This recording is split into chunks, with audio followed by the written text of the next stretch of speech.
ची कहता है कुछ समय हो गया केओडी। रोज कहता तुम ठीक कह रहे हो ची। ओ माफ करना साथियों के सामने मुझे तुम्हें तुम्हारे खानदानी खिताब के नाम से बुलाना चाहिए। मुझे सच में खुशी है कि तुम ठीक हो लॉर्ड हार्ट, लेकिन मैं देख रहा हूँ यहाँ बहुत सारे डेड बॉडी पड़े हैं, शायद थैनाथोस के जासूस के। इतने सारे क्यों है? तुम्हारा ठिकाना तो सीक्रेट था, फिर तुमने हमें खबर क्यों नहीं दी? जी काफी कूल अंदाज में कहता फाइट की प्रैक्टिस चेयरमैन, अगर उसने जो स्काउट भेजे हैं वो लौट कर नहीं आएंगे तो वो और भी स्ट्रॉन्ग जनरल भेजता रहेगा तब तक जब तक किसी को मेरी सटीक जगह का पता ना चल जाए। उसकी ये फेल होती प्लान मेरे फायदे में है। अगर कोई मेरे पकड़ से भाग गया तो मैं केओडी को बता देता, पर ऐसी नौबत नहीं आएगी। रोज अपने मन में कहता है एक टाइटन जनरल का निशाना, क्या वो तोहफे इकट्ठा कर रहा है? तुम्हें यहाँ छुपना चाहिए था, पर तुम्हारा जो लाइव कॉम्बैट ट्रेनिंग है उससे जमीन कब कपा रही है। मुझे पास के आइलैंड वाले को समझाना पड़ा कि ये बस एक सोया हुआ ज्वालामुखी है, इसीलिए कंपन आ रही है। और नोकी अपने सामने को और देख के ही हैरान होती है, क्योंकि वहाँ पे कई सारे साइबोर्ग के सिर को ची अपनी टॉफी की तरह सजा रखा होता है। ची कहता चिंता करने की जरूरत नहीं है सेवन हेड, वो बस मेरी हवा की घंटिया है। जब मेरे दुश्मनों को ये जगह मिलता है तो ये उन्हें मेरी तरफ धकेल देती है। उन्हें देखकर उनके चीखे मुझे उनकी संख्या बता देती है। एक गुस्से वाले टाइटन जनरल मेरे ट्रेनिंग के लिए अच्छा टेस्ट होता है। मुझे उम्मीद है कि तुम उन्हें देखकर दया महसूस नहीं कर रही हो मिस नोकी हार्ट। मुझे तुम पर शक है, उस दिन हमारे क्लैन पे कोई दया नहीं हुई। मैंने अभिलेख पढ़े हैं, लेडीज, बच्चे, गर्भ में पल रहे बच्चे। क्या उसने तुम्हें तुम्हारे जीवन के प्यार और कभी न मिटने वाले निशान नहीं दे दिया? तो बताओ अंकल, मिनिस्टर ग्रे कहाँ है? रोज कहता है हमने पहले ही इस पर जांच कर ली है लॉर्ड हार्ट। मैं आतंकवादी हमले में शामिल लोगों का ठिकाना बता नहीं सकता। मुझे पता है कि जिस हमले का आरोप उस पर है उसने आपकी बहन प्रिंसेस यूकी हार्ट की जान खतरे में डाल दी, पर उसने खुद को निर्दोष बताया है। उसे निष्पक्ष मुकदमा मिलने का अधिकार है, इसलिए हमें ट्रिनिडा और टोबैगो के अधिकारी के फैसले का इंतजार करना चाहिए। रोज फैमिली भले ही कीमियो पर हुकूमत करता हो, लेकिन किसी भी देश के राष्ट्रीय सुरक्षा मामले पर मेरा कोई अधिकार नहीं है। ये मामला ट्रिनिडा और टोबैगो की सरकार देख रही है, मुझे दूरी बनाए रखनी होगी। मैं बस इतना बता सकता हूँ कि उन पर आरोप है कि उन्होंने हेड चांसलर एबल पर हमला किया, जिससे वो गंभीर हालत में है। चांसलर का इलाज चल रहा है और तब से किसी ने उन्हें नहीं देखा। हम उम्मीद करते हैं कि वो ठीक हो। ऐसा लगता है कि ग्रे ने सालों से ये हमला का प्लान किया था। वो खुद सरकार को उखाड़ फेंकना चाहता था। स्टेडियम में बम धमाका और कीमियो की हत्या शायद उसने थैनाथोस को समर्पण के तौर पे की, लेकिन अब फर्क कम ही रह गया। इस पीढ़ी की केओडी टीम डार्क वॉन को हमेशा के लिए चुप कर देना चाहती है। तुम्हारी अलग थलग रहकर ट्रेनिंग पूरी हो रही है लॉर्ड हार्ट, अब तुम नॉर्मल लोगों में वापस लौटोगे और केओडी की पहली टेबल की मेंबर बनके उनकी मजबूत कड़ी बनोगे। मुझे पता है तुम्हें फेम लेना पसंद नहीं है, लेकिन ये खिताब खास है, इसलिए तुम्हारे लिए कपड़े भेजा गया है। अगर कुछ पहनना ठीक ना लगे तो मना कर सकते हो, पर ये तुम्हारे कपड़े बॉडी हीट के हिसाब से एडजस्ट हो जाते हैं। तुम्हारा पहला आदेश है कि केओडी के आने वाली ब्रीफिंग में जो 3 दिन बाद है उस टेबल पर बैठो। हम एस रैंक के सभी लोगों को केओडी की अगली चाल बताएंगे। केओडी ने एक प्लान बनाई है, ये प्लान का एक हिस्सा प्रोफेसी से जुड़ी है। प्रोफेसी कहती है कि थैनाथोस को केवल उसके ही भाई हराकर मात दे सकते हैं। समझ गए? तुम केवल ग्रेट 4 को प्रतिनिधित्व नहीं हो, तुम ही योजना हो lord heart. Next in KOD headquarter Japan briefing number 11342 का देखते हैं। और इस बैठक में आने वाले लोग का रैंक एस रैंक या उससे भी ऊपर के हैं, और इसका सब्जेक्ट थैनाथोस को खतरे को लेकर होगा। और ये एक टॉप सीक्रेट जगह है और वहाँ पे काफी सारे मेंबर होते हैं। और हम अपनी टीम को देखते हैं जिसमें से एटो कहता है लगभग 2 घंटे हो गए, आखिर ये कब शुरू होगा? वैसे भी ये किसके बारे में है? यूज कहता लगता है तुमने दस्तावेज के हेडलाइन नहीं पढ़े एटो, दिमाग में बहुत कुछ चल रहा है क्या आजकल? केविन कहता थैनाथोस लौट रहा है, हेड्स ने प्लान बना लिया है। 8 महीने लग गए ये तय करने में कि क्या करना है। ये मीटिंग दिखा रहा है कि उनकी स्ट्रेटेजी फाइनल हो गई है और हम सब इसमें शामिल है। 8 हैंड एलिस मार्टिन कहती है इंसानों के पास समय खत्म हो रहा है माय लॉर्ड, फिर भी हमें यहाँ क्यों बुलाया गया है? 8 लॉर्ड मिखाइल कहते हैं तुम्हारा विश्वास कहाँ है एलिस? अभी पे ध्यान दो, हम किसी बहुत खास पर्सन के सामने है। एस रैंक 21 ग्रिमवोर्ड जिन कहता है वो देर से आया, अपनी पहली मीटिंग है और हम इंतजार कर रहे हैं। क्या उसी के वजह से उसका क्लैन खत्म हो गया? एस रैंक 32 टेंडर होल्डर कहते हैं उसे थोड़ा समय दो ग्रिमवोर्ड, वो केओडी के लिए हम में से किसी से भी ज्यादा कीमती है। एस रैंक 45 एरिक एडवर्ड कहते हैं हमें इस बात पर ध्यान देना चाहिए कि केओडी के नए प्लान में क्या हो रहा है और इससे कितने और लोगों की जाने जाएगी। एस रैंक 28 यूनी टेलर कहते हैं मेरी कोई उम्मीद नहीं है एरिक, लेकिन इस तरह के दुश्मन के सामने आने वाली फाइट किसी महायुद्ध जैसी होगी। यूकी कहती है मैं उसे कहीं नहीं देख पा रही अंकल ल्यूइस, क्या ये 5th सीट उसकी है? चेयरमैन ने कहा था वो यहाँ आएगा। ल्यूइस कहते हैं कि केओडी के 4th पिलर शुरू से ही फ्रंट लाइन पर रहे हैं। उस 5th सीट को देखकर लगता है कि बिना तुम्हारे भाई की ये मीटिंग शुरू नहीं हो सकती, मुझे यकीन है। ग्रिमवोर्ड कहता बस यही, उसने हमें काफी देर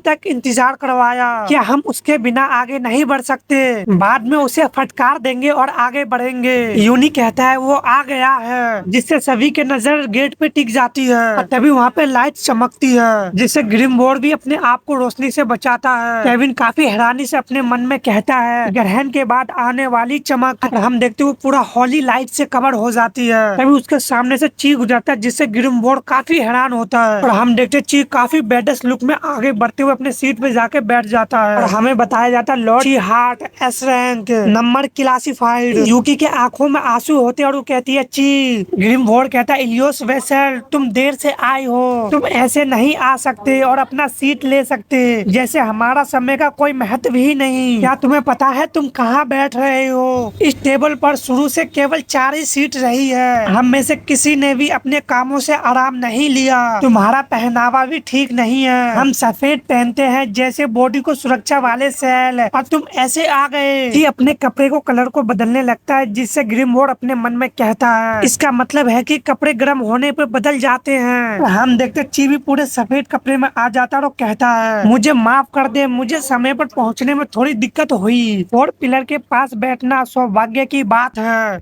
तभी वहाँ पे रोज टेलीपोर्ट होता और कहता सभी को ग्रीटिंग, मुझे उम्मीद है कि आप 5वें पिलर का स्वागत करेंगे। वो देर से आया है, इसे हम अच्छा समझेंगे। तो फिर बहुत ही अच्छे, तो फिर हम शुरू करें। मैं आप सभी का शुक्रगुजार हूँ कि आप यहाँ आए। जो लोग खुद मौजूद है उनके लिए बता दूं कि उनके ना होने पर उनकी जगह स्टैंड बाय किमियो मौजूद है, हम उनका भी शुक्रगुजार है। जैसा कि आप जानते हैं सभी राज्य प्रमुख और केओडी और केसीजी के मेंबर अपनी चर्चा खत्म कर चुके हैं। थेनाथोस खतरे का सामना करने के लिए एक ऐसा जवाब देना जरूरी है जिस पर सभी देशों की सहमति हो। आपसे कुछ भी छिपाया नहीं जाएगा। आपको हमारी हमले की प्लान जनता से पहले पूरी तरह बताई जाएगी। शुरू करने से पहले मैं 2 खास बात पर ध्यान दूंगा। आपने शायद ट्रिनिडा पर हुए नरसंहार के बारे में सुना होगा।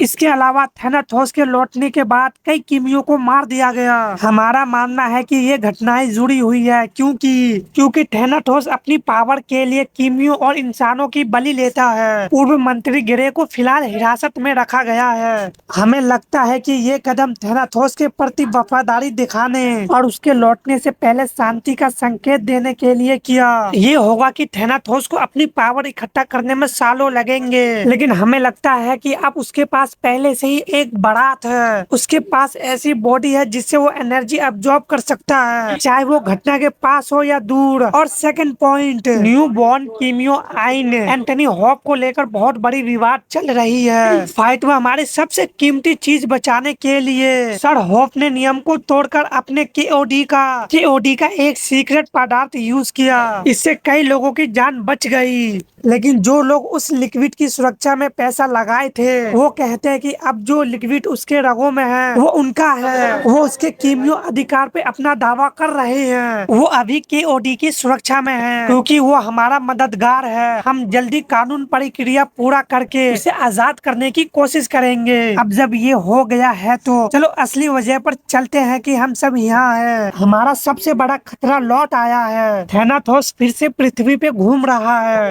डेथ टैलेंट अपनी एनर्जी बढ़ाने के लिए सोल का यूज करती है और वो अभी अपने लौटने के बाद कमजोर है। हमारा मकसद है उसे रोकना इससे पहले कि वो पर्याप्त एनर्जी जमा कर ले, लेकिन हालांकि वो अभी कमजोर है और उसकी जगह भी पता नहीं है। उसके लौटने के तैयारों में उन्होंने सालों लगाए हैं। उसे आसानी से ढूंढा नहीं जा सकता। सभी टीम उसे ढूंढने की कोशिश में है, लेकिन ये अभी सबसे जरूरी काम नहीं है। अनजान चीजों पर ज्यादा पैसा खर्च करना सही नहीं होगा। एट लॉर्ड गॉडटियर मिखायल इस खोज अभियान के हेड है। आज उनके यहाँ होने की खुशी है। हम अपना समय बेकार नहीं करेंगे। इसके बजाय हम सीधे उस चीज पे ध्यान देंगे जिसे हम देख सकते हैं, जिसका कोड नेम आर्मी गेट है। हर दुश्मन का ठिकाना, वेपन की भंडार और सैनिकों का रिजर्व हमारा लक्ष्य होगा। हमारा पहला कोशिश होगा कि उसके सारे रिसोर्स डिस्ट्रॉय कर दे जब तक वो सामने नहीं आता। एरिक कहता है फाइट शुरू होने से पहले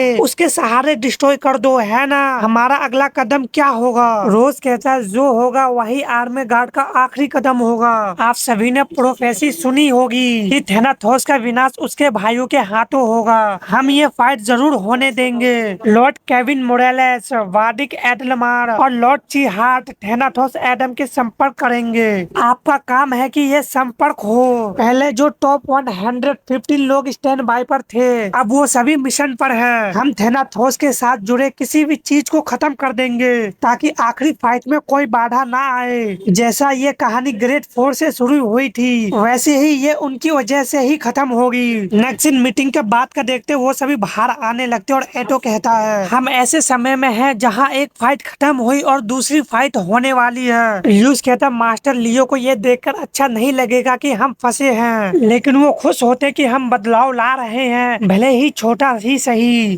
केविन कहता सच में कभी कभी मैं चाहता हूँ सब पहले जैसा हो जाए, पर शायद मैं इसके लायक नहीं हूँ। मैंने शांति की कदर कभी नहीं की। और यूकी अपने सामने देखते हुए आवाज लगाती है चीफ बेयर हम यहाँ हैं, और ची भी उनके तरफ आगे बढ़ रहा होता है। केविन कहता देखो कौन आया। मेज के सिर पर बैठा हुआ हंसते हुए कहता कांग्रेचुलेशन। ल्यूस कहता 8 महीने बाद वापस आई हो, तुम्हें एक गुस्सेल बहन का जवाब देना होगा। यूकी चिढ़ती हुए कहती है यहाँ आओ, और फिर उसे हक कर लेती है। ल्यूस कहता वेलकम बैक भाई। ची कहता थैंक यू। केविन कहता 8 महीने के सोच विचार के बाद तुम्हें थेनाथोस का सामना करने का प्लान बनाया गया। ठीक हो तुम दोस्त, ये बहुत भारी है। ची केविन से हेड को टकराते हुए कहता हाँ मैं उसे हजारों बार भी सामना कर लूंगा, अगर इसका मतलब ये है कि तुम सभी सेफ रहो। यूकी नाराज होते हुए कहती तुम बहुत कुछ मिस कर दिए हो। तुम्हें बताना होगा कि पिछले हफ्ते मुझे कॉल क्यों नहीं किया, कि ओडी ने मुझे स्कूल से बाहर निकाला और मुझे प्राइवेट टीचर दिए। बहुत मजा आ रहा है, मुझे जबरदस्त और कड़ी ट्रेनिंग करने को मिल रही है। और हाँ अंकल आजम जैसे मेरे लिए भी पर्सनल गॉड टियर गाइड है। वो 2 महीने से गायब था, लेकिन लगता है आज वापस आ गया है। क्या बात है ना? उसका काम सच में एक गॉड टियर की मदद करना मिशन पर, और रोजाना गॉड टियर को सीधे देखना बहुत मजेदार है। So cool. आजम और लॉर्ड अबूजा भी आगे बढ़ रहे होते हैं। यूकी आवाज लगाते हुए कहती है अंकल आजम यहाँ पर। यूकी बताती है वो तब से बिल्कुल बदल गया है जब वो स्टेडियम वाला घटने के बाद वापस आया। पता चला कि उसका इरादा आंटी जोहाना को प्रपोज करना था। अंकल केविन समय समय पर उससे बात करने की कोशिश करते हैं, लेकिन लगता है कि बात कहीं नहीं पहुंची। लगता है हमारी बीच एक दूरी बन गई है जिसे वो पूरा नहीं करना चाहता। जी उसे देखते हुए अपना हाथ उठाता है। आजम के आंखों से भी आंसू आ जाते हैं, वो आके उनसे लिपट जाता और ची कहता है आजम अगर तुम किसी झील में देखो तो जो रिफ्लेक्शन दिखेगा वो हम में से कोई भी हो सकता है। हम सभी ने वही दर्द महसूस किया है, इसलिए हमारे मास्टर के बच्चों में वही इच्छा शक्ति है। किसी को भी वह सहना नहीं पड़ेगा जो हमने झेला है। मैं प्रॉमिस करता हूँ ये सब जल्दी खत्म हो जाएगा। तो कहता उम्मीद है कि अब अंत आएगा और हम सभी सही सलामत खड़े होंगे। वैसे मैं आप सभी को एक जरूरी बात कहना भूल गया। केविन कहता कि ओडी से कोई लेटर आया है क्या? एटो उस लेटर को निकालते हुए कहता है वो चाहते हैं कि मैं नया 7th लॉर्ड बन जाऊं।